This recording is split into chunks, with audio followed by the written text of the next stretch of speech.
So one thing that I've heard from like friends is that like if they are liberal, like in a red state, then they oftentimes don't vote in midterm elections because it's like we're gonna get a Republican governor anyway. So like what would you say to something like that?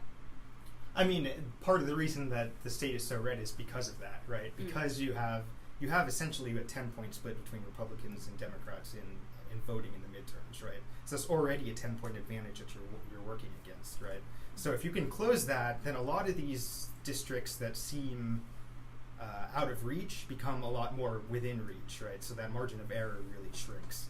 There are people of color who become middle or even upper class and then switch parties to protect their income from taxes, or so they say. Where do you think that people should place their loyalty, race or class? I would say that it's, specifically for middle class people, I think it's very risky to put your trust in your class status.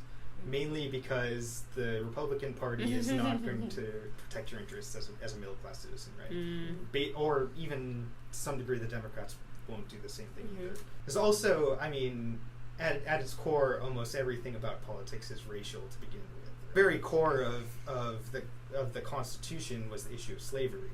The Constitution was written to protect the interests of the high class and to protect the interests of white landowners, right? So that's the same document that we're still working off of today. Yeah, like what has changed? Yeah. The problem with the Constitution, in my view, and which most people won't agree with me on, is that it is at its core very racial and very sort of protective of the white upper class interests. And you can try to amend it to make it work, but in the end, that's sort of what it's about, right? So, in my opinion, you would have to rewrite the whole Constitution to get rid of it, right? The racism we see today was basically ingrained in the country from its very founding, and that includes the Constitution. So in order to solve these issues of race, we probably have to get rid of the Constitution in